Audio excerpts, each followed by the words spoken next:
پوری دنیا میں کہ صرف اور صرف رسول پاک کی غلام قوم ایسی ہے جو 1 منٹ میں پورا سناٹا طاری کر سکتی ہے۔ کسی نے ایک صاحب سے پوچھا تھا ویل ٹرینڈ فوج جو ہوتی ہے، چاہے وہ امریکہ کی ہو کہ رشیا کی ہو کہ جاپان کی ہو چائنا کی ہو، ان سے پوچھا گیا کہ اگر 10,000 فوج کو صفوں میں کھڑا کرنا ہو اور ان کو ریڈی کرنا ہو تو آپ کو کتنا ٹائم لگے گا؟ کسی کے بارے میں کہا کہ امریکی فوج کے لیے ہمیں 4 گھنٹے لگ جائیں گے، ہم ترتیب دے دیں گے۔ رشین فوج کے لیے 3 گھنٹے لگ جائیں گے، چائنیز اور ایکٹیو ہیں، 2 گھنٹے میں اپنی صفیں ترتیب کر لیں گے۔ اس مسلمان دانشور نے کہا اللہ کا کروڑوں احسان ہے، 1,00,000 سے زیادہ کا مجمع ہوتا ہے حرم کعبہ میں بھی اور حرم رسول میں بھی، امام صرف 1 منٹ میں کہتا ہے صفیں درست کر لو، کسی کو ڈنڈا مارنے کی ضرورت نہیں، سب کی صفیں خود درست ہوتی ہیں۔ یہ قوم ہے جو اپنی صفیں خود درست کرتی ہے۔ مسجدوں میں جمعہ میں عیدگاہ میں جا کر کوئی لکڑی لے کر نہیں پھرتا کہ اپنی صفیں درست کر لو۔ ہر ایک کو اتنا شعور ہے کہ اپنی صفیں کیسے درست کی جاتی ہیں۔ جب آپ کو اللہ تعالیٰ نے یہ نعمت عطا کی ہے، مسجدوں میں صفیں درست کر سکتے ہیں 1 منٹ کے اندر، عیدگاہ میں 1 منٹ میں ہماری صف درست ہو سکتی ہے۔ اے نوجوانوں، دنیا کو یہ بتاؤ صرف مسجد اور عیدگاہ نہیں، دنیا کے ہر میدان میں ہم اپنی صفیں درست کر سکتے ہیں۔ سبحان اللہ، ہر میدان میں ہماری صف درست ہو سکتی ہے۔ یہ اللہ کی طرف سے دی ہوئی بہت بڑی نعمت ہے۔ بس اب مجمع جو خاموش ہے اور متوجہ ہے، اب میری بات کو آگے میں بڑھاتا ہوں، توجہ سے سنیں۔ قرآنی علوم کے متعلق آپ کے سامنے چند باتیں رکھوں گا، اس لیے کہ مجھے کہا گیا بڑا پڑھا لکھا مجمع ہے اور مسلمان کے لیے پڑھا لکھا ہونا بہت لازم ہے، اس لیے کہ جہالت اسلام کا اپوزٹ ہے۔ جہالت اسلام کا اپوزٹ ہے۔ آپ کو ایک بات میں بتاؤں، جب بھی کہا جاتا ہے دور اسلام، یعنی حضور صلی اللہ علیہ وسلم کی آمد کے بعد کے حالات کو دور اسلام کہتے ہیں، اس سے پہلے والے زمانے کو دور جہالت کہتے ہیں، جبکہ اسلام کا اپوزٹ تو کفر ہونا چاہیے، کفر ہونا چاہیے۔ یہ دور اسلام ہے اور اس سے پہلے دور کفر تھا، نہیں، دور اسلام سے پہلے والے دور کو دور جہالت کہتے ہیں، اس لیے کہ بتانا ہے اسلام اور جہالت دو اپوزٹ چیزیں ہیں، دو اپوزٹ چیزیں ہیں۔ جاہل ہو اور مسلمان ہو اسے زیب نہیں دیتا۔ جس قوم پر آنے والی کتاب ہدایت کا پہلا لفظ اقرا سے شروع ہوتا ہے، اقرا بسم ربک الذی خلق، قرآن کا پہلا لفظ جو آیا ہے وہ کس نام سے آیا؟ پڑھو اپنے رب کے نام سے، پڑھو اپنے رب کے نام سے۔ اور علم نہیں ہے تو کچھ نہیں ہے تمہارے پاس۔ امام غزالی تو فرماتے الناس کلہم موتا الا العلماء، یہ سارے انسان مردہ ہیں، زندہ اگر کوئی ہے تو علم والا ہے، علم والا زندہ ہے۔ اور جہالت کی تاریکیوں میں بھٹکنے والے کی مثال ایسی ہی ہے جیسے اندھیری کوٹھری میں بیٹھا ہوا ہے، کہیں روشنی کا آنے کا انتظام نہیں، اس کے سامنے حلوہ رکھو کہ گوبر رکھو، دونوں برابر ہے۔ جاہل آدمی کے لیے ایسا ہی ہے، کبھی اس کا ہاتھ اس میں پڑے گا، کبھی اس کا ہاتھ اس میں پڑے گا۔ جب نظر نہیں آ رہا ہے تو حلوہ کو گوبر سمجھ کر کھا لے گا اور کبھی گوبر کو حلوہ سمجھ کے کھا لے گا، غلاظت اس کے لیے برابر ہو جائے گی۔ لیکن علم کو کہا گیا العلم نور، علم روشنی ہے۔ جس کے پاس علم آتا ہے وہ تمیز سیکھ جاتا ہے، اس کے پاس اخلاق آ جاتے ہیں، وہ حلال و حرام کے فرق کو سمجھنے لگتا ہے، برے اور اچھے کے درمیان فرق معلوم ہونے لگتا ہے۔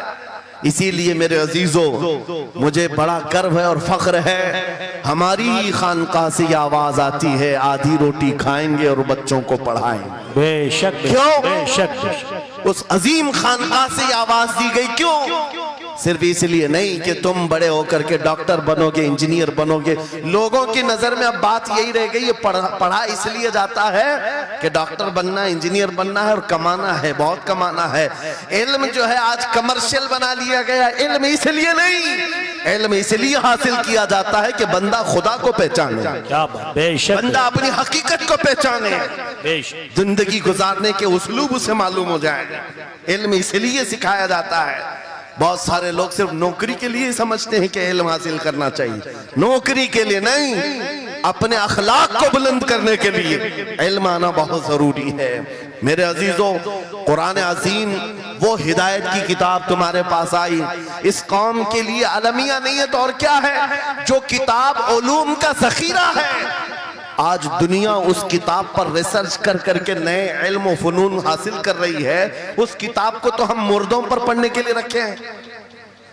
وہ قرآن عظیم جو ہدایت کی کتاب اور سارے علوم کا سر چشمہ ہے، اس کتاب کو کہاں پڑھتے ہیں؟ میتوں پر.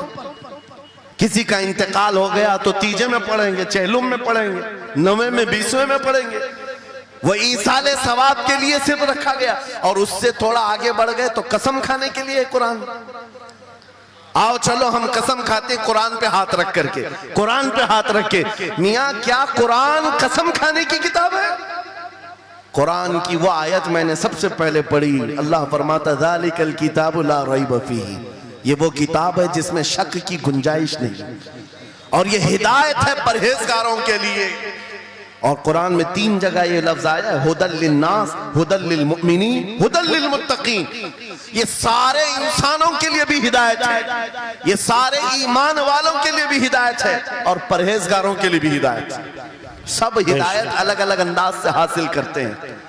بارش ایک ہی ہے برسنے والی، زمینیں الگ الگ ہیں. بہت نرم زمین ہو تو وہ زمین بارش سے فائدہ زیادہ اٹھاتی ہے، اور تھوڑی سی اوبڑ کھابڑ زمین ہو تو وہاں سے فائدہ کم آتا ہے. بارش ایک ہی ہے. قرآن بارش ہدایت ہے. جس کے دل کی زمین جتنی نرم ہوگی اتنا وہ اس سے ہدایت اٹھائے، سبحان اللہ، بے شک، واہ. اتنا اس سے فائدہ اٹھائے گا.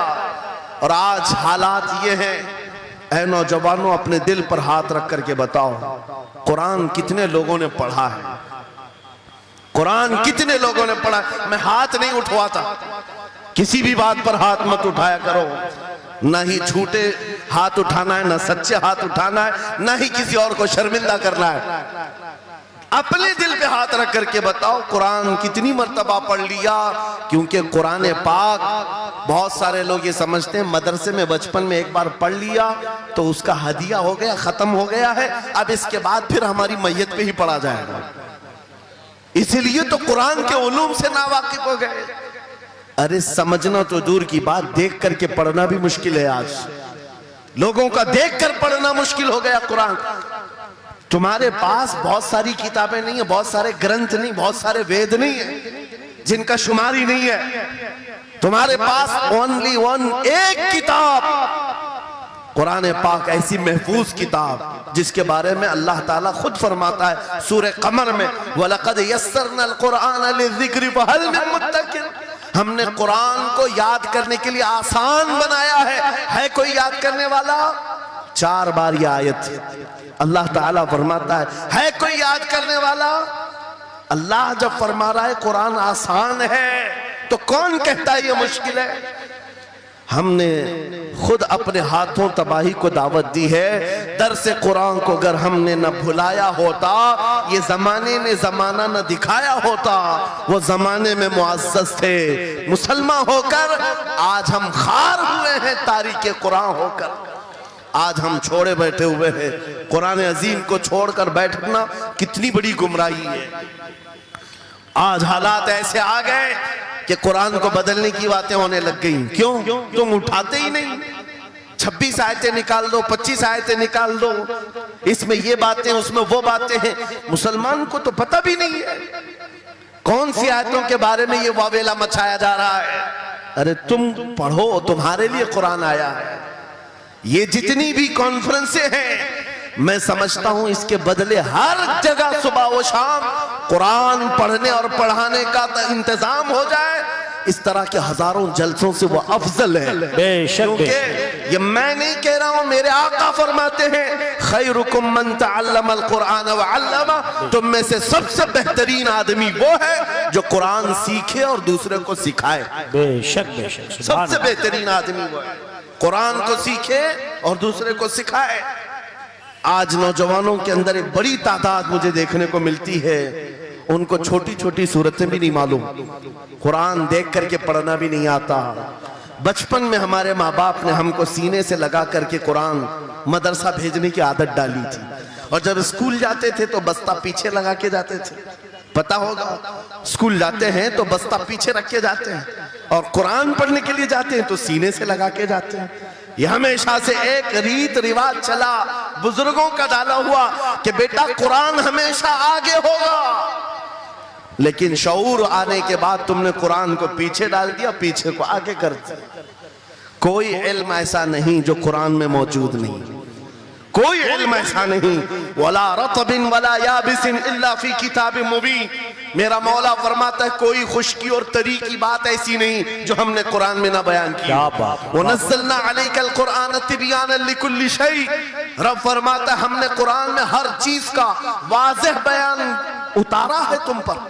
اور سیدنا عبداللہ ابن عباس مفسرین کے سردار، رسول پاک صلی اللہ تعالیٰ علیہ وسلم کے چچیرے بھائی حضرت عبداللہ بن عباس کہتے ہیں لو ضاع لی عقال بعیر لوجدته فی کتاب اللہ.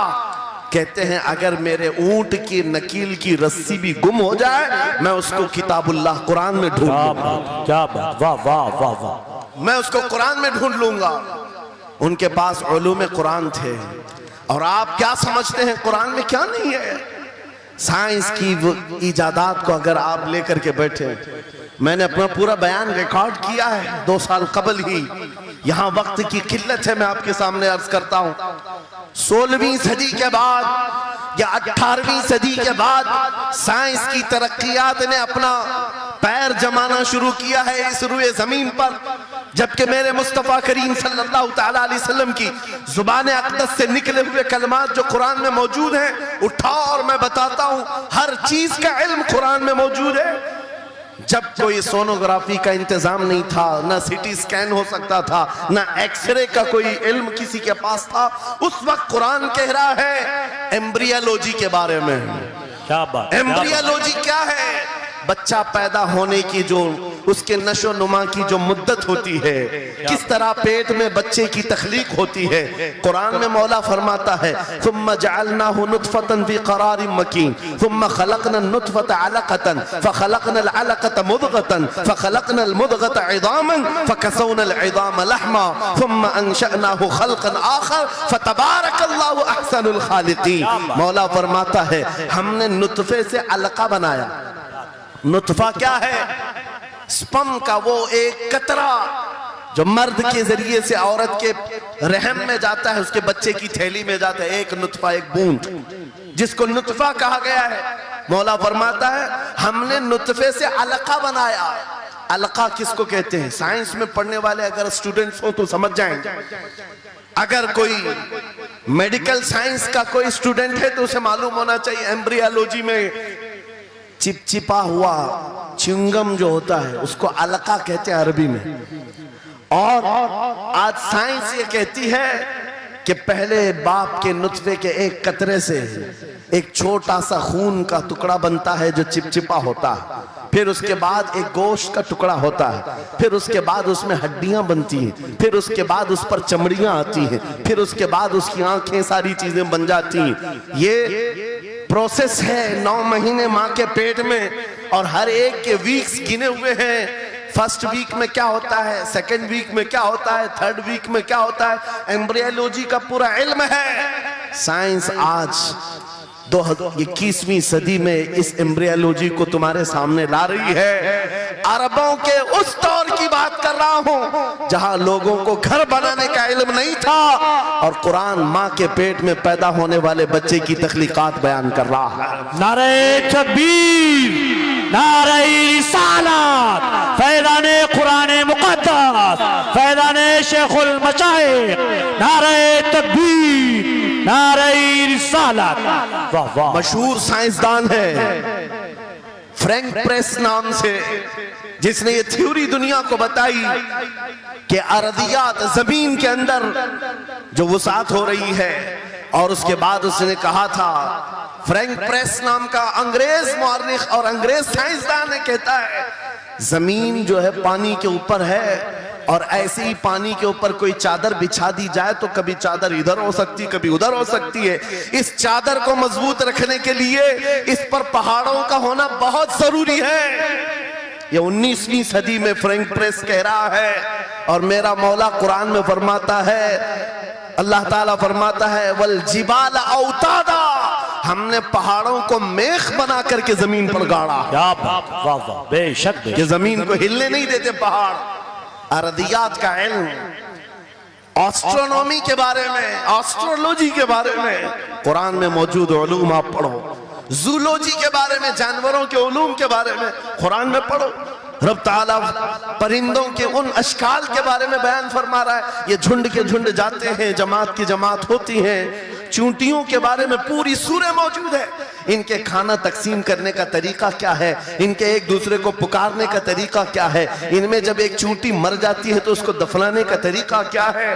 یہ کون بیان کر رہا ہے؟ یہ قرآن بیان کر رہا ہے، قرآن پاک بیان کر رہا ہے۔ جب ترقیات اس قدر آگے آ گئی کہ مشینوں کے سہارے سے آج ذرے کو دیکھا جاتا ہے، پرکھا جاتا ہے، اور پھر دنیا کو بتایا جاتا ہے یہ ہماری تحقیق ہے، اور قرآن اس زمانے میں بیان کر رہا ہے۔ میرے عزیزو ایک بات بتاتا ہوں، 18ویں پارے میں سورہ نور میں ایک آیت آئی ہے، اس آیت کے بارے میں بتاتا ہوں بعد میں، لیکن 18ویں صدی میں ایک سائنسدان جو امریکہ کی سفر پر تھا، اس نے اٹلانٹک اوشین میں ایک جگہ ایسی دیکھی جہاں پر اتنا اندھیرا ہے کہ ہاتھ نکالو تو بھی نظر نہیں آئے، سورج کی روشنی بھی نہیں پڑتی۔ واپس آ کر کے اس نے کہا میں نے ایک ایسی جگہ دریافت کی ہے جہاں سورج کی روشنی ہی نہیں پڑتی اور اپنی آنکھوں کو کچھ نظر نہیں آتا، اگر ہاتھ نکال کر کے دیکھو، سمندر کے بیچوں بیچ اٹلانٹک اوشین، یہ کوئی تالاب کا نام نہیں ہے، یہ لمبا سفر طے کر کے کوئی ایک جگہ کو ڈھونڈ لیا ایک سائنسدان، اور آ کر کے دنیا کو بتا رہا ہے میں نے ایک ایسی جگہ معلوم کی جہاں پر خوب اندھیرا ہوتا ہے، ہاتھ بھی نظر نہیں آتا۔ جب وہ آ کر کے بتاتا ہے، ایک عالم ربانی نے قرآن کی آیت پڑھی، مولا قرآن میں فرماتا ہے اذا اخرج یدہ لم یکد یراہا ومن لم یجعل اللہ لہ نورا فما لہ من نور۔ قرآن میں اللہ فرماتا ہے ظلمات بعضها فوق بعض، ایک جگہ ہم نے ایسی بنائی ہے جہاں اندھیریوں پر اندھیریاں ہیں، جہاں ہاتھ بھی نکالو گے تو ہاتھ نظر نہیں آئے گا۔ قرآن میں 1400 سال پہلے یہ جب بات آئی، اس سائنسدان کو بتایا گیا، یہ تو اللہ نے قرآن میں بیان کیا ہے۔ اب اور تعجب کی بات کیا ہے سنو، وہ آیا سائنٹسٹ، کہا یہ کس کی بیان کی ہوئی کتاب ہے؟ کہا محمد رسول اللہ کی، مکہ میں پیدا ہوئے، مدینے میں زندگی گزاری، آخر دن کی۔ اس نے کہا میں ان کے بارے میں جاننا چاہتا ہوں، ہو سکتا ہے وہ سمندروں کے بہت بڑے ماہر تھے، وہ سمندری علوم کے بارے میں بہت کچھ جانتے تھے، انہوں نے زندگی کا بہت سارا حصہ سمندروں کے سفر میں گزارا ہوگا، اس زمانے میں ان کو اٹلانٹک اوشین میں موجود یہ اندھیرا کیسے پتا چلا؟ تعجب کی بات ہے، حیرت کی بات ہے۔ جب اس سائنسدان سے کہا گیا اے عزیز، حقیقی بات تو یہ ہے کہ پوری 63 سالہ زندگی میں میرے آقا ایک بار بھی سمندر کے پاس نہیں گئے، ایک بار بھی اتفاق نہیں ہوا۔ تب وہ کہتا ہے جو بندہ کبھی سمندر کے سفر پر گیا ہی نہیں اور وہ اٹلانٹک اوشین میں موجود اندھیریوں کی بات کرتا ہے تو پھر یہ اپنے پیٹ سے نہیں، یہ اللہ کی بات کر رہا ہے، کیا بات، بے شک بے یہ شک خالق سمندر کی بات کر رہا ہے بے شک۔ جس نے وہ اندھیریاں پیدا کی۔ میرے عزیزو، آپ سے میرا خطاب اس لیے ہے کہ جو ذخیرے اللہ تعالیٰ نے ہماری کتاب مقدس میں رکھے ہیں، اس کو حل کرتے کرتے لوگوں کے بال سفید ہو گئے، اور تم تو اخلاق سیکھنے کے لیے ایسے لوگوں کے پاس جاتے ہو جن کو پیشاب کرنے کا طریقہ نہیں معلوم۔ کیا بات، بے شک۔ قرآن کے علوم کیا کم ہیں تمہارے پاس؟ اب میں آتا ہوں، یہ تو سائنسی باتیں ہو گئی، میتھمیٹکس تو پورا قرآن میں اتنا ہے، بیان کرتے کرتے میں صبح کر ڈالوں۔ قرآن پاک کے عددی اعجازات، قرآن پاک کے حساب، ریاضی، میتھمیٹکس کے فنڈے، بہت کچھ ہے، فزکس کے بارے میں ہے، جغرافی کے بارے میں ہے، الجبرا کے بارے میں ہے، سائنس کے بارے میں ہے. یہ تمام علوم تو ایک مثال کے طور پر میں آپ کے سامنے رکھ رہا ہوں. لیکن افسوس میں اس قوم سے بات کر رہا ہوں جس قوم نے قرآن کو چھونا بھی بند کر دیا ہے. جا کر کے دیکھیں، آج ہی جا کر کے دیکھیں گھروں کے اندر تمہارے ٹی وی، فریج اور واشنگ مشین تو دھول سے صاف ہوں گے، روزانہ صاف کرتے ہوں گے. قرآن کو ہفتے ہو گئے کبھی چھوا بھی نہیں. گرد جمی ہوئی، دھول لگی ہوئی ہے. قرآن کے ساتھ یہ ناانصافی بند کر دو، قرآن کے ساتھ یہ دوہرا معیار بند کرو. آپ کو پتا ہے قیامت کے دن میرے آقا فرماتے ہیں جو دو چیزیں جس کی حمایت میں آ گئی اس کو جنت میں جانے سے کوئی نہیں روکے گا، اور دو چیزیں جس کے خلاف کھڑی ہو گئیں پھر اس کو دوزخ میں جانے سے بھی کوئی نہیں روک سکتا. حضور سے پوچھا گیا وہ دو چیزیں کیا ہیں؟ حضور فرماتے ہیں جس کی حمایت میں رمضان اور قرآن کھڑے ہو گئے اس کا جنت میں جانا طے ہو جاتا. کیا بات، واہ واہ. اور جس کے خلاف کھڑے ہو گئے رمضان اور قرآن، حضور فرماتے ہیں پھر اس کا دوزخ میں جانا طے ہو جاتا. اللہ اکبر. اللہ کے رسول دانائے غیوب کائنات کے سردار میرے آقا دعا کرتے ہیں اللہم اجعل القرآن حجتا لنا لا حجتا علینا. یہ میرے نبی کی دعا ہے. آپ توجہ کریں، حضور جب یہ دعا کر رہے ہیں اے اللہ قرآن کو قیامت کے دن میرا حمایتی بنا، میرے خلاف نہ بنا. کیا بات، واہ. صاحب قرآن خود کہہ رہے ہیں قیامت کے دن اس کو ہمارے خلاف نہ کھڑا کر، قرآن کو ہمارا حمایتی بنا. اے لوگوں ہم کون سی زندگی گزار رہے آج؟ بہت دور ہم آ چکے، بہت دور ہم آ چکے. آج قرآن کی تعلیم کو بھی اتنا سستا سمجھا جاتا ہے، اتنا سستا کہ آپ کے پاس اگر بچے کے پاس ٹائم ہوا تو مدرسہ بھیجو، نہیں تو چھوڑو جائے. مدرسوں میں آنے والے وہ بچے جن کی ناک بہ رہی ہو، کپڑے ڈھنگ کے نہ ہو، قاری صاحب اور حافظ صاحب خود ہی اس کو صاف بھی کریں، خود ہی پڑھا کر کے بھی بھیجیں. کیا تم اپنے وقت کی مشہور کانوینٹ اسکول میں بھی اسی طرح اپنے بچوں کو بھیجتے ہو؟ وہاں پر غیر حاضری سے کتنا ڈرتے ہو، اپنی چھٹیاں ترک کر دیتے ہو، رشتہ داروں سے ملنا بند کر دیتے ہو. نہیں، بچے کی اسکول چھوٹ سکتی ہے لیکن قرآن کے ساتھ کیسا دوہرا سلوک ہے، قرآن کے ساتھ کیسا معیار ہے. آپ کو میں بتاتا ہوں امام ہمارے سراج الامہ امام اعظم ابو حنیفہ رضی اللہ تعالیٰ عنہ اپنے بیٹے کو جس قاری قرآن کے پاس پڑھنے کے لیے بھیجا کرتے تھے، قاری صاحب نے امام اعظم کے بچے کو پورا قرآن پڑھا دیا. ناظرہ قرآن کی بات کر رہا ہوں. جب پورا قرآن بچے نے پڑھ لیا تو امام اعظم ابو حنیفہ کو یہ مبارکبادی دی گئی کہ آپ کا بچہ پورا قرآن پڑھ چکا ہے حافظ صاحب کے پاس. تو امام اعظم بڑے تاجر تھے اپنے زمانے کے، انہوں نے کیا کیا، اس قاری صاحب کو 4 لاکھ درہم نذرانے میں بھیجا. سبحان اللہ. کتنا؟ 4 لاکھ درہم چاندی کے سکے ہوتے تھے. امام اعظم ابو حنیفہ نے جیسے ہی قاری صاحب کے پاس جو قرآن پڑھائے تھے یہ نذرانہ بھیجا، ان کے پاس یہ نذرانہ پہنچا. 4 لاکھ تو چھوڑو، آج کے زمانے میں 4000 بھی کسی کو دیتا نہیں. حافظ قرآن اگر کسی بچے کو پڑھایا ہے، اور میں مانگ بھی نہیں رہا ہوں قوم سے، امام اعظم کی بات بتا رہا ہوں. جب نذرانہ قاری صاحب کو پہنچا انہوں نے دیکھا 4 لاکھ درہم میرے پاس آئے، اتنی بڑی رقم، بچے کو خالی قرآن ہی پڑھایا تھا. دوڑے دوڑے واپس امام اعظم ابو حنیفہ کے دولت قدے پر آ گئے. گھر پر آئے، کہا حضور آپ سے میں یہ پوچھنا چاہتا ہوں کہ غلطی سے تو یہ رقم میرے پاس نہیں آ گئی، یہ کس لیے دی گئی ہے؟ کہا کہ یہ تو آپ نے قرآن بچے کو پڑھایا، میں نے ہدیتاً بھیجا ہے. کہا حضور صرف ناظرہ قرآن ہی تو پڑھایا، اتنی بڑی رقم. امام اعظم ابو حنیفہ نے کہا قاری صاحب آج چلے جاؤ، اور اپنے بیٹے کو بلایا، ادھر آ بیٹا، کل سے اس حافظ کے پاس پڑھنے کے لیے تو ہرگز نہیں جائے گا، کل سے اس کے پاس تو علم حاصل کرنے نہیں جائے گا. بچے نے پوچھا حضور کیا ہو گیا؟ کہا جو بندہ میرے 4 لاکھ درہم کو قرآن سے بڑا سمجھتا ہے میں اس کے پاس اپنے بیٹے کو نہیں پڑھا سکتا. میں نے تو قرآن کا ایک حرف کی قیمت نہیں ادا کی، اس نے قرآن کے اوپر میری رقم کو سمجھ لیا. آج ہم نے قرآن کو کہاں سمجھ لیا ہے؟ وہ امام اعظم ابو حنیفہ فرماتے ہیں جو قرآن سے زیادہ مال کو اہمیت دیتا ہے اس کے پاس بچوں کو پڑھاؤ بھی مت، نہ پڑھاؤ۔ عزیزان گرامی وقار، ہمارا یہ دوہرا سلوک، ہمارا یہ دوہرا معیار قرآن کے ساتھ جو ہماری ناانصافی ہے ہمیں اخلاقی پستی میں لا کر کھڑا کر چکی ہے، اخلاقی پستی میں لا کر کھڑا کر چکی ہے۔ ارے ہم دیکھ رہے ہیں آئرہ غیرہ نتو کھیرہ ہمیں سکھانے آ رہا ہے، بڑھانے آ رہا ہے کہ تمہیں ڈیولپمنٹ کے بہت ساری چیزیں بتائی جاتی ہیں کہ تمہاری پرسنالٹی ڈیولپمنٹ کیا ہوتی ہے۔ علی گڑھ والے تو نوجوان بہت سارے جو اسٹوڈنٹس ہیں جانتے ہوں، بی اے کر لیا، ایم اے کر لیا، بی کام کر لیا یا کچھ بھی کر لیا، ڈگری حاصل کر لیا، بڑی بڑی کمپنیاں آج پوچھتی ہیں کہ اس کے پاس پرسنالٹی ڈیولپمنٹ ہے یا نہیں۔ یہ کیا ہے پرسنالٹی ڈیولپمنٹ؟ کچھ بڑے بڑے شہروں کے نوجوان ہمارے پاس آئے تھے، کہا ہم کورس کر رہے ہیں۔ کہا میں نے پوچھا اس میں ہوتا کیا ہے؟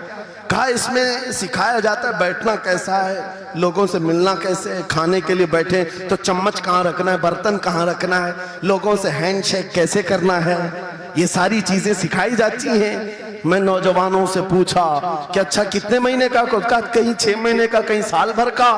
کہا افسوس ہے اس قوم پر جس کا رسول آیا تھا یہ کہتے ہوئے بعثت لأتمم مکارم الاخلاق، میں سب سے بلند اخلاق سکھانے کے لیے دنیا میں آیا ہوں۔ اس رسول کی امت آج ایسے لوگوں کے پاس اخلاق سیکھنے جا رہی ہے جس کو حلال و حرام کی تمیز نہیں، جس کو کھڑے ہو کر پیشاب کرنے میں فخر لگتا ہو، اس کے پاس تو یہ اخلاق سیکھنے جا رہے ہیں، پرسنالٹی ڈیولپمنٹ سیکھنے جا رہے ہیں۔ آؤ میں تمہیں بتاتا ہوں قرآنی اخلاق کیا ہیں۔ مولا کریم نے اپنے حبیب کو جو بیان کیا ہے، سورہ لقمان اٹھاؤ، باپ اپنے بیٹے کو نصیحت کیا کیا کرتا ہے، اگر 3 آیتیں بھی پڑھ لو تمہاری زندگی سدھر جائے گی۔ لقمان حکیم اپنے بیٹے سے کہتے ہیں یا بنی اقم الصلاۃ وامر بالمعروف وانہ عن المنکر واصبر علی ما اصابک، اے بیٹا نماز پڑھا کر، برائیوں سے بچا کر، اچھائیوں کی بات کر، جو مصیبت آئے اس پر صبر کر۔ یہ صرف جملے نہیں ہیں، یہ جملے نہیں ہیں۔ لقمان حکیم نے اپنے بیٹے کو جو ڈرایا تھا، قرآن کہتا ہے یا بنی انہا ان تک مثقال حبۃ من خردل فتکن فی صخرۃ او فی السماء او فی الارض یأتی بها اللہ۔ آج ہر باپ کو چاہیے کہ یہ نصیحت اپنے بیٹے کو کرے، کیا بات، ہر باپ اپنے بچے کو یہ بات بتائے، سنو کیا لقمان کہتے ہیں بیٹا برائی اگر تو نے کر لیا، یہ مت سمجھنا کہ میں رات کے اندھیرے میں چھپ کر لیا۔ آج تمہارے ہاتھ میں موبائل گناہوں کا اڈا بن کر کے آیا ہے، صرف ایک ٹچ سکرین پر ساری دنیا تمہارے سامنے ننگی ناچتی ہوئی نظر آتی ہے۔ کتنے نوجوانوں نے اپنے اخلاق کا قتل کر لیا ہے، ان کی آنکھیں حیا سے ناپاک ہو گئی ہیں۔ کتنے لوگوں نے اپنا نور ایمان بیچ دیا موبائل کی سکرین پر چلنے والی ان بے حیا تصویروں پر۔ کتنے تو فریفتہ ہو گئے، کتنے جوانی برباد کر چکے۔ تم کیا سمجھتے ہو؟ میرے عزیزو ایک جوان نے مجھے بتایا تھا، رات کے وقت میں تنہا موبائل لے کر بیٹھا تھا، اچانک پردہ ہلا تو ڈر لگا، جلدی سے سکرین آف کیا بیٹھا۔ مجھے لگا ماں آئی ہوگی، باپ آیا ہو، کوئی آیا ہوگا، لیکن کوئی نہیں۔ پردہ ہلا، ایک بلی آئی تھی، اس سے بھی ڈر لگ گیا۔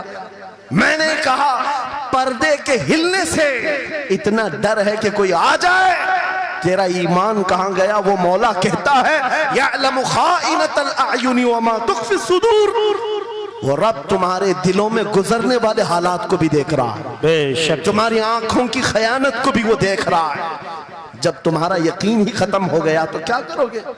اسی لیے عربی کا مشہور مقولہ ہے اذا لم تستحی فافعل ما شئت واصنع ما شئت، جب تمہارے اندر سے حیا نکل جائے تو جو چاہے کرو، جو چاہے کر لو۔ آج لقمان حکیم کی وہ بات میں پیش کر رہا تھا، آیت مکمل کرتا ہوں۔ باپ اپنے بیٹے سے کہتا ہے اگر برائی کر لیا تو نے، اگر بے حیائی ہو گئی، یہ مت سمجھ کے بہت چھپ کر کے کیا۔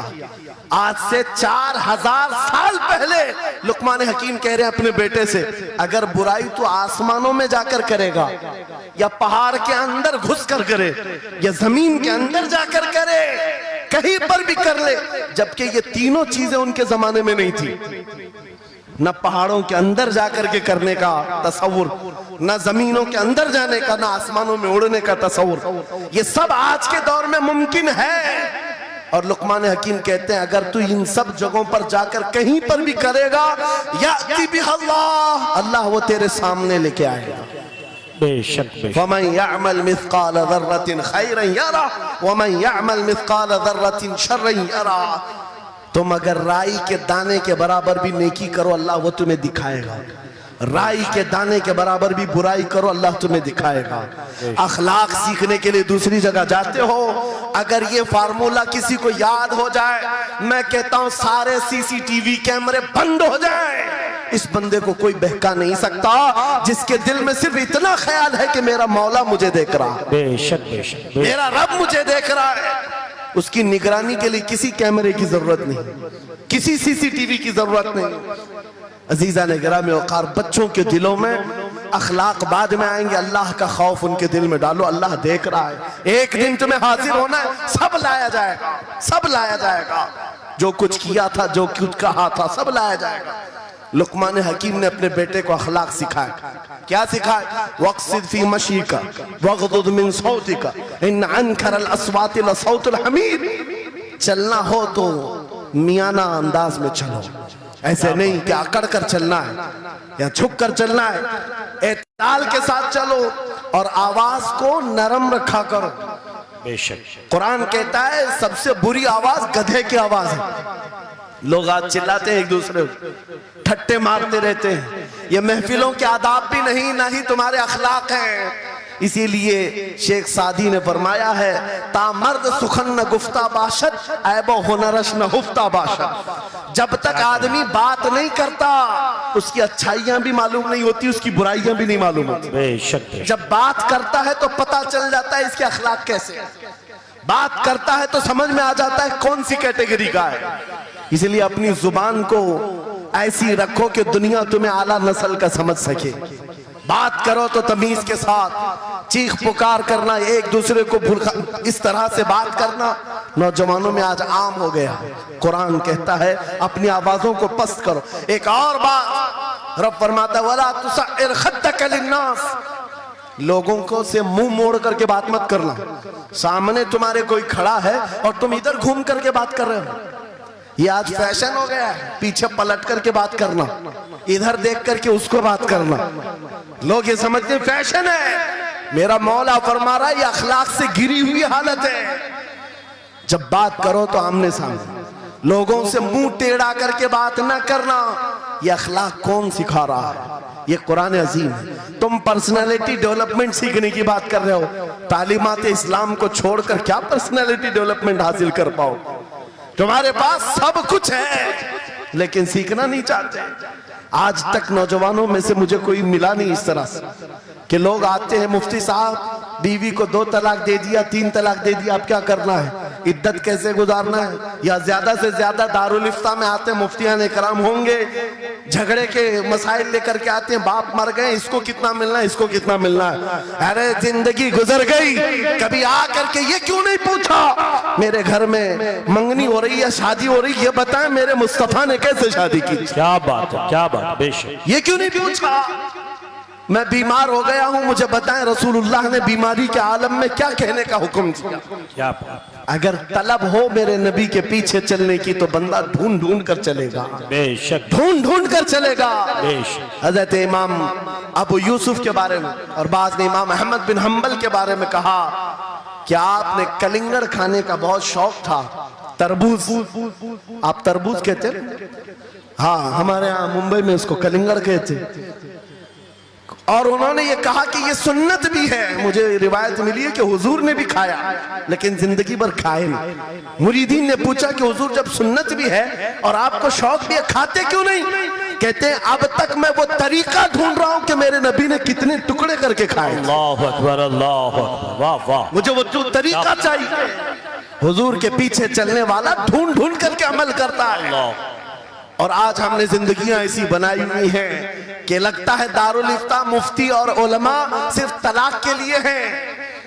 یہ عدت کے مسئلے پوچھنے کے لیے، وراثت کے مسئلے پوچھنے کے لیے، ارے ہمیں بھی کام دو، ہم ڈھونڈ ڈھونڈ کر تمہیں بتائیں میرے نبی چلتے کیسے تھے، میرے نبی بات کیسے کرتے تھے، لوگوں سے مصافحہ کیسے کرتے تھے، لوگوں کے سامنے آتے تو کپڑے کیسے پہنتے تھے، میرے نبی کی نمازیں کیسی تھی، حضور جب دسترخوان پر بیٹھتے کہاں سے شروع کرتے کہاں سے ختم کرتے، اس کام پر بھی تو علماء کو لگایا کرتے تاکہ تمہیں پتہ چلتا مجھے کہیں اور سے اخلاق سیکھنے کی ضرورت نہیں، دنیا کے سارے اخلاق میرے نبی کے قدموں میں موجود ہیں۔ نعرہ تکبیر، نعرہ رسالت، فیضان خانقاہ برکات، فیضان خانقاہ برکات، شیر رضا، شیر رضا، فیضان شیخ المشائخ، نعرہ تکبیر، نعرہ رسالت۔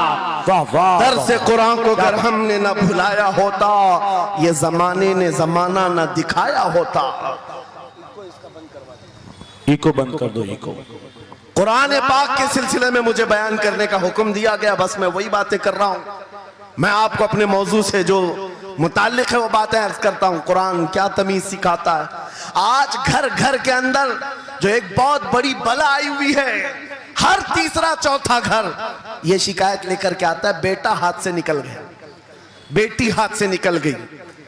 ماں باپ اس بات کے لیے روز پریشان ہیں، بیٹا ہاتھ میں نہیں آتا، بیٹی ہاتھ میں نہیں آتی۔ جہاں یہ جوان ہوئے 10ویں پاس کیا، یہ منہ دکھاتے ہیں ہم کو، آنکھ پھراتے ہیں ہم کو۔ فرما بردار بچوں کی کمی بہت کم ہو گئی۔ غلطی ان بچوں کی نہیں، ان ماں باپ کی بھی ہے۔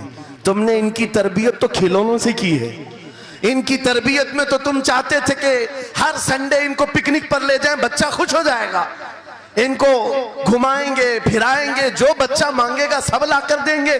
ارے یہ 14 سال کا نہیں ہوا، ہاتھ میں موبائل بھی پکڑا دیا، سب کچھ کر دیا بچے کے لیے، اور اب باپ یہ سوچتا ہے یہ 16 سال کا ہو جائے تو میری بات ماننا چاہیے۔ ایک بات یاد رکھو، زمین میں ادرک بو کر کے گنا آنے کی امید مت رکھنا، بے شک بے شک۔ جو بوتے ہو وہی فصل آتی ہے۔ میرے نبی نے فرمایا علموا اولادکم ثلاث خصال، حب نبیکم وحب اہل بیتہ وتلاوت القرآن الکریم۔ میرے آقا کی حدیث ہے، حضور فرماتے ہیں اپنی اولاد کو سب سے پہلے 3 باتیں سکھاؤ، 3 باتیں سکھاؤ۔ کیا ہے؟ نمبر 1 اپنے نبی کی محبت سکھاؤ۔ بے شک، سبحان اللہ۔ کیا ہوگا اس سے؟ تم جس بات کے لیے آج پریشان ہو نا، 16 سال کے بعد میرا بچہ میرا فرمان بردار بنے، یاد رکھو تم اگر اس بچے کو نبی کی محبت ڈالو، 16 سال نہیں تمہارا بیٹا 60 سال کا ہوگا تب بھی سر جھکا کر تمہارے ساتھ کھڑا رہے۔ کیا بات، بے شک بے شک۔ تم اس کے دل میں اللہ رسول کی محبت ڈالو، اللہ تمہاری محبت اس کے دل میں ڈالے۔ بے شک بے شک۔ یہ ریٹن دیا جاتا ہے۔ نمبر 1 اپنے نبی کی محبت، نمبر 2 رسول پاک کے اہل بیت کی محبت۔ میرے آقا فرماتے ہیں بچوں کو سکھاؤ، تیسری چیز قرآن کی تلاوت۔ یہ 3 چیزیں سکھاؤ سب سے پہلے بچوں کو، لیکن ان 3 چیزوں سے تو ہم بچوں کو چھوڑ ہی چکے۔ سب سے پہلی چیز جو سکھانی تھی وہ اپنے نبی کی محبت۔ عزیزان گرامی وقار، آج گھر گھر کے اندر یہ جو مصیبتیں آئی ہیں، ماں باپ کی نہیں سنتا۔ ماں باپ اگر جوان لوگ ابھی شادی کر رہے تو ابھی سے طے کر لو، بچہ ہوگا، یہ خواب نہیں دیکھیں گے پہلے اس کو کیا بنانا ہے۔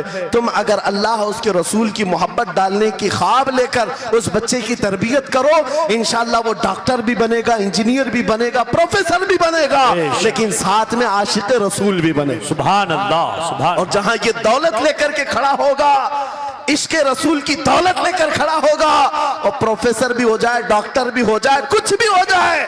دیکھو مشائخ مارہا جن کے والدین نے ان کی تربیت کی، ان کو دنیاوی علوم کا ماہر تو بنایا ہے، لیکن آج تک آپ نے دیکھا کالج میں پڑھانے والا پروفیسر لاکھوں مریدین کی دستگیری بھی کر رہا ہو اور ان کی شریعت و طریقت کو بیان بھی کرتا ہو۔ بے شک۔ نعرہ تکبیر، نعرہ رسالت، فیضان حسن العلماء، فیضان حسن العلماء، تعلیم اسلام کانفرنس کے لیے، واہ واہ واہ، تعلیمات اسلام کے لیے یہ گھرانہ آئیڈیل ہے۔ میں مبالغہ آرائی نہیں کر رہا ہوں، مبالغہ آرائی نہیں کر رہا ہوں۔ جہاں پر ایک بیٹے کو باپ نے وقت کا ایک بڑا پروفیسر بنایا تمہارے اسی شہر کا، کیا بات، دوسرا بیٹا اگر انکم ٹیکس کا چیف بن چکا ہو، کیا بات، بے شک، تیسرا اگر پولیس کی ڈپارٹمنٹ میں ڈی آئی جی یا بڑے عہدے پر پہنچا ہو، بے شک، لیکن ہم نے ہر ایک کو دیکھا، چاہے یہ دنیا کے کسی مقام پر جائیں، جب یہ اپنے اسلاف کی بارگاہ میں آتے ہیں تو سر جھکائے ہوئے شریعت کے طریقت کے سنگم نظر آتے ہیں۔ کیا بات، بے شک، بے شک، کیوں؟ بے شک، اس لیے کہ ان کی تربیت صرف اور صرف ٹیوشن کے بہانے نہیں چھوڑ دی گئی تھی، کیا کہنے، لوگوں کی گود میں ڈال کر، جیسے آج لوگوں کو لگتا ہے بچے کو پڑھانے کے لیے مہنگی اسکول دے دو، اچھی سے اچھی اسکول، اور بچہ آئے تو شام میں ٹیوشن کے لیے کسی ٹیچر یا پروفیسر کو دے دو، بچہ تمہاری گود میں آیا ہی نہیں۔ سنڈے تو باپ سے بچے کی ملاقات ہوتی ہے، اور وہ بھی پکنک کے نام پہ ہوتی ہے۔ کیا کہنے، یہ حالات جب بچوں کے ساتھ تربیت کے ہوں گے تو یہ بچے جن سے تربیت حاصل کی ہے ان کے نقش قدم پر چلیں گے، لیکن تم اگر شریعت کا ٹرانسفر چاہتے ہو، اسکول بھی پڑھاؤ، ٹیوشن بھی پڑھاؤ، لیکن عشق رسول کی دولت اپنے سینے سے ان کے سینے میں ڈالو۔ بالکل، بے شک، بے شک، عزیزان گرامی، میرا مولا فرماتا ہے وَقَضَى رَبُّكَ أَلَّا تَعْبُدُوا إِلَّا إِيَّاهُ وَبِالْوَالِدَيْنِ إِحْسَانًا، ماں باپ کے ساتھ بھلائی کا حکم میرا مولا فرماتا ہے۔ رب نے تمہارے فیصلہ کیا ہے اللہ کے سوا کسی کی عبادت نہ کرو، والدین کے ساتھ اچھا سلوک کرو، اور کیسا سلوک؟ وَلَا تَقُلْ لَهُمَا أُفٍّ وَلَا تَنْهَرْهُمَا، ان کو اف تک نہ کہو، ان کو جھڑک کر بات نہ کرو۔ نوجوانوں یاد رکھو، جس دن تم نے اپنی ماں یا اپنی باپ کو الٹا جواب دینا شروع کیا، اس دن سے تم پر رزق کے دروازے بند ہو جاتے ہیں، برکت کے دروازے بند ہو جاتے ہیں۔ اور یہ تو بڑی بات ہے، حضرت مولانا روم فرماتے ہیں ماں یا باپ بچے کو بات کرنے میں جس دن ڈرنے لگ جائے، پتہ نہیں میرا بیٹا کیا سمجھے گا بولوں، جس دن وہ تم سے بات کرنے میں ڈرنے لگ جائے، سمجھ لو دنیا کا سب سے برا دن تمہارا شروع ہو چکا ہے، اللہ اکبر، شروع ہو چکا ہے۔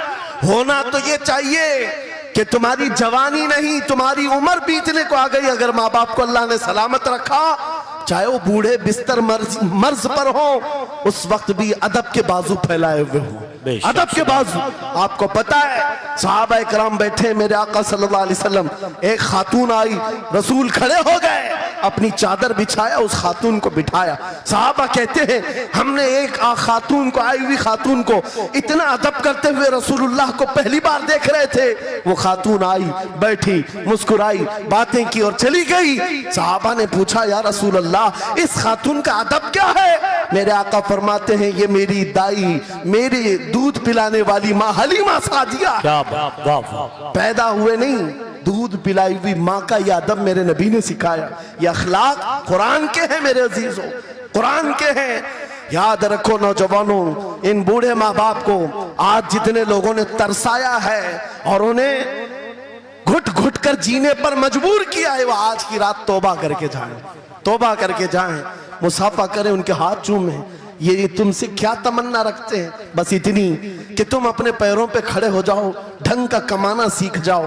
نوجوان کو ان کا ڈانٹنا برا لگنے لگتا ہے، ماں بار بار چلاتی ہے، باپ بار بار ڈانٹتا ہے، گھر چھوڑ کر بھاگ گیا، پھر اس کے بعد یاد رکھو اللہ تعالیٰ ایسے جوتوں پر تمہیں ڈال دیتا ہے جو تمہاری حیثیت کے بھی نہیں ہوتے، کم تر لوگ تمہیں ہانکتے رہتے ہیں۔ اس سے بہتر ہے ہمیں پیدا کی ہوئی ماں، ہمیں دودھ پلائی ہوئی ماں اگر ڈانٹتی ہے، کوستی ہے، مارتی ہے، یہ نعمت ہے۔ بے شک، ایک نوجوان کے بارے میں اکثر کہا کرتا، ہمارے ساؤتھ کا تھا، بڑا بگڑا ہوا، ماں میرے پاس آئی تھی، کہہ رہی تھی اس کو سمجھا لے میں بیوہ ہوں، میں بیوہ ہوں، اس کا باپ بچپن میں مر گیا، یہ بچہ 2 سال کا تھا، میرا شوہر مر گیا، میں گھروں کی پتیلیاں مانج مانج کر کے اس بچے کو بڑا کی ہوں، لیکن آج یہ اوباش بن گیا ہے۔ بدماشوں کی دوستی۔ میں نے اس نوجوان کو بلایا تھا، اپنے قریب کیا، سمجھایا، اللہ نے اس کو سمجھ دے دی۔ وہ لڑکا تھوڑا بہت سیدھے راستے پر آیا اور بنگلور گیا تھا کمانے کے لیے۔ میں نے کہا نوکری کر، تیری ماں کچھ نہیں چاہتی، وہ زندگی تو گزار چکی، اپنے ہاتھوں سے کمائی ہے، بس یہ چاہتی ہے کہ تیری کمائی کا ایک لقمہ کھا لے۔ اے نوجوان، کیا اپنی ماں کو اتنا بھی سکھ نہیں دینا چاہتا؟ گیا تھا کمانے کے لیے۔ میرے عزیزوں آج بھی وہ موجود ہے، آج بھی ہے۔ وہ کمایا، مہینہ بھر گزرا تھا یا 2 مہینے، اپنی تنخواہ لے کر کے وطن واپس آیا۔ اپنے گھر کے پاس جس دن وہ پہنچا تھا، گھر کے باہر بہت بھیڑ جمی تھی،